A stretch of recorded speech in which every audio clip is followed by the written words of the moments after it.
சப்பாத்தி பூரிக்கு உருளைக்கிழங்கு வச்சு இப்படி ஒரு சைட் டிஷ் பண்ணி பாருங்கள், சூப்பராக இருக்கும்.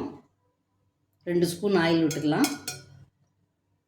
2 பிரிஞ்சி இலை, 2 கிராம்பு, 2 ஏலக்காய் போட்டுக்கலாம். 2 பெரிய வெங்காயம் கட் பண்ணி வச்சுருக்கேன், அதை போட்டுக்கலாம். வதக்கிக்கலாம். வெங்காயம் வதங்கியாச்சு. 2 தக்காளி கட் பண்ணி வச்சுருக்கேன், அதை போட்டுக்கலாம். வதக்கிக்கலாம். 1/4 கிலோ உருளைக்கிழங்க தோல் சீவிட்டு கட் பண்ணி வச்சுருக்கேன், அதை சேர்த்துடலாம். இதில் 1 ஸ்பூன் சில்லி பவுடர் போட்டுக்கலாம். 1/2 ஸ்பூன் கரம் மசாலா போட்டுக்கலாம். தேவையான அளவு உப்பு போட்டுக்கலாம். இதை நல்லா கலந்து விட்டுடலாம். இப்போ தண்ணி ஊற்றி வேக வச்சிடலாம். 1.5 டம்ளர் தண்ணி விட்டுக்கலாம். குக்கரை மூடி போட்டு மூடி வச்சிடலாம். ஒரு 2 விசில் வரட்டும், அப்புறம் பார்க்கலாம்.